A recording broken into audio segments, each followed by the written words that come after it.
ambitious vision for the metaverse, Meta aims to revolutionize how we interact, work, and socialize in the digital world.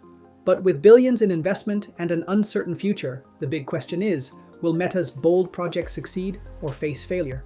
Stick around as we explore the purpose of Meta, its potential, and the challenges ahead in this exciting journey. For me, this stuff is all about helping people connect, right? I mean, the way that I got into this is, I don't know. I just started thinking about what would be the ultimate expression of basically people using technology to feel present with each other. How do you get this sensation of actually being present, like you're right there with another person?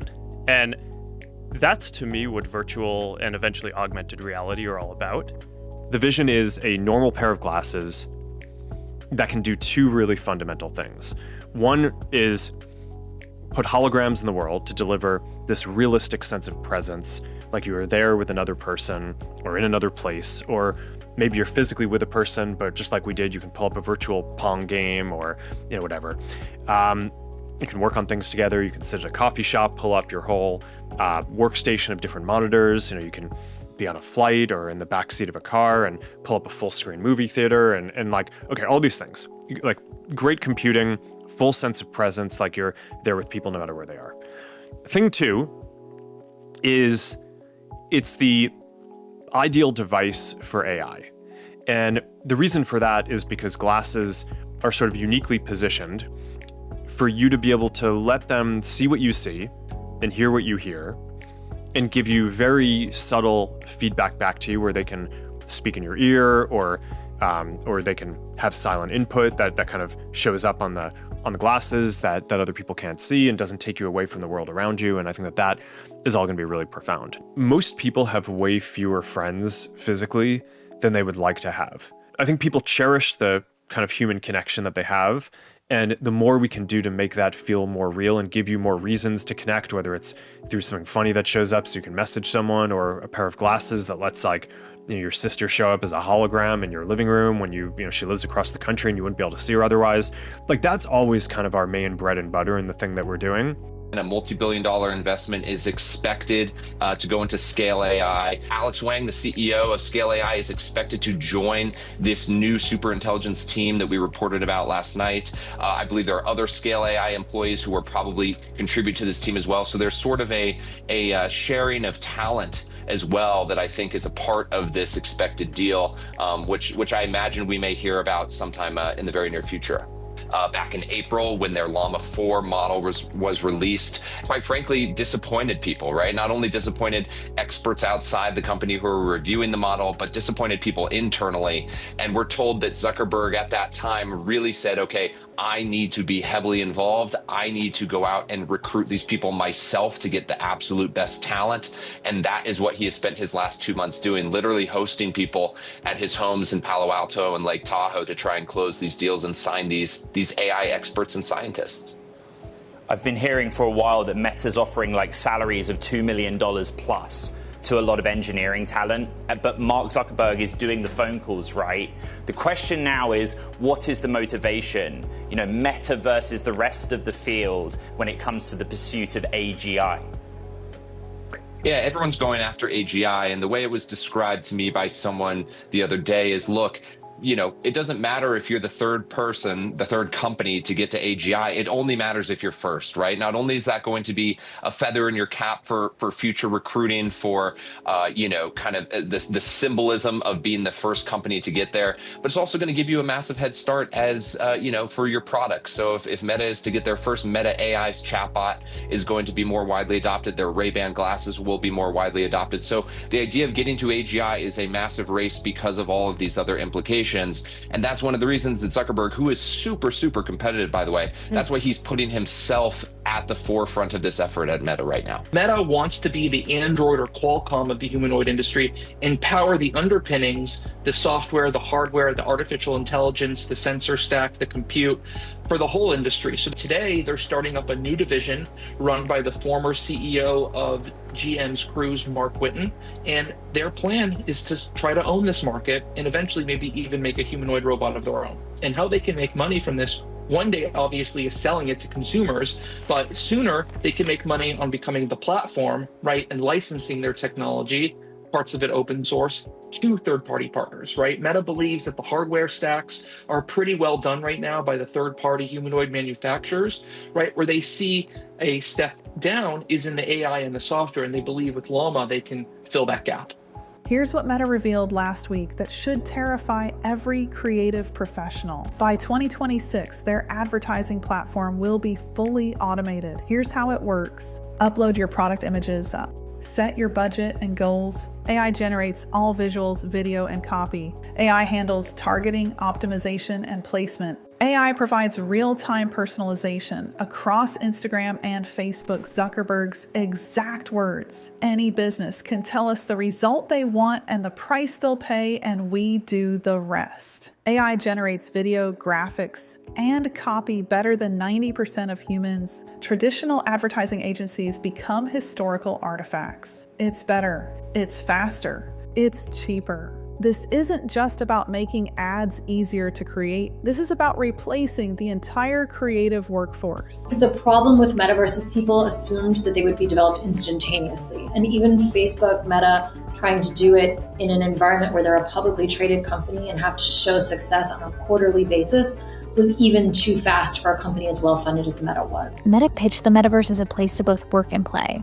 Companies could host a virtual meeting. You could socialize with friends and play games in Horizon Worlds. Shopping and e-commerce were also part of that early vision. We're promised all these amazing experiences like Ready Player One, that it could be a wider difference than what we're actually seeing when we get in the device. To put it simply, people really didn't care.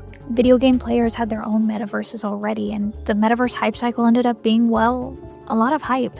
98% of those projects are totally dead today. The other 2% of them have lost, 95% of their market cap since the highs of 2021. And Wall Street's been pulling back too, with several metaverse ETFs closing up shop over the past 2 years. We continue to hope that somebody's going to figure out a killer use case for VR, and even Apple has struggled to do so. I don't think metaverse anytime soon, using hardware that's readily available now, is going to be happening. Azure was the weak point for Microsoft, and that's why they still have to spend. Azure saw 31% growth. This is where their AI and the generative AI offerings lie, and it's down sequentially quarter on quarter. Still a lot of bookings coming from OpenAI related offerings, and that really caught some analysts' attention, but it wasn't strong enough, and the key issue is capacity. They don't have big enough data centers, they can't support it. We know that's why OpenAI had to go to Oracle for some of its cloud computing in the future, so that's why they're still committing to $80 billion. Scale has worked with OpenAI and Meta, other model developers, and it secured Pentagon contracts early, positioning itself as a key player in the government's AI strategy. Meta, by contrast here, really seen as falling behind in the AI race. So the Scale AI deal seen as a way perhaps for Zuckerberg to get more credibility as he tries to turn around their own efforts, especially if he can bring Alexander Wang into the company. Now, the company, Meta, has faced key talent departures, including top researchers defecting to startups. It's also been plagued by delays. And unlike a Microsoft or Google, Meta, of course, doesn't have that enterprise channel or cloud platform to really monetize AI, even though it is spending a much higher in terms of CapEx to revenue percentage-wise. 2 Harvard students in the US who've hacked Meta's Ray-Ban glasses in order to turn them into makeshift facial recognition systems, right? So all you have to do is look at someone and it will pull up information on that person about who they are, where they live, what their phone number is, and a lot more. Take a look. To use it, you just put the glasses on, then as you walk by people, the glasses will detect when somebody's face is in frame. This photo is used to analyze them, and after a few seconds, their personal information pops up on your phone. It's just showing now that a lot can be done with just a pair of glasses like the ones I'm wearing already. It's slightly terrifying, and if some students can do it, very smart students, imagine what in the wrong hands this could look like. On the regulation piece, as it relates to AI, you've been very vocal about what's happening in the EU, and you recently signed an open letter, and I believe it was saying basically that you guys just don't have clarity on consent for training, how it's supposed to work. And I'm wondering, what you think needs to happen there for things to move forward? Because like Meta AI is not available in Europe, new Llama models are not. Is that something you see getting resolved at all, I guess? And what would it take? Yeah, I don't know. It's a little hard for me to parse the European politics. I have a hard time enough with American politics. I mean, and I'm American, but so in theory, my understanding of the way this is supposed to work is they kind of passed this GDPR regulation, and you're supposed to have this idea of sort of a one-stop shop, like home regulator who can basically, on behalf of the whole EU, interpret and enforce the rules. And we have our European headquarters, and we work with that regulator, and I think they're like, okay, they're pretty tough on us and pretty firm, but at least when you're working with one regulator, you can kind of understand how are they thinking about things, and you can make progress. And the thing that I think has been tricky is there have been, from my perspective, a little bit of a backslide where now you get all these other DPAs across the continent sort of also intervening and trying to do things. And it just seems like more of an kind of internal EU political thing, which is like, okay, do they want to have this one-stop shop and have clarity for companies so companies can execute, or do they just want it to be this kind of very complicated regulatory system? And I think that's for them to sort out. But I think that there's no doubt that when you have like dozens of different regulators that can ask you kind of the same questions about different things, it makes it a much more difficult environment to build things. So the case involves, again, acquisitions that took place in the early 2010s when there was a shift from the desktop ecosystem where we all use laptops to mobile devices. And at the time, Mark Zuckerberg, the CEO of Facebook, felt that the company is falling behind and that new emerging competitors such as Instagram and WhatsApp are really challenging the company in the mobile ecosystem. They just do mobile better. So instead of competing with the companies, the FTC alleges that the company decided to acquire these nascent threats and basically dismantle or go after this potential threat to their monopoly. Okay, so are they being accused of having a monopoly? Because, as I say, once again, this happens every day. This is capitalism. So they see something that's happening in their market. They say, well, they're doing it better than us. Let's buy it. This is an everyday occurrence. Right. So the FTC alleges that they were a monopoly at the time when it came to social networking. And through these acquisitions, they defended their monopoly and continue to exercise that type of monopoly power up until this day. So more than 10 years, 15 years at this point. So the government is basically alleging that through these acquisitions, Facebook was able to protect its monopoly.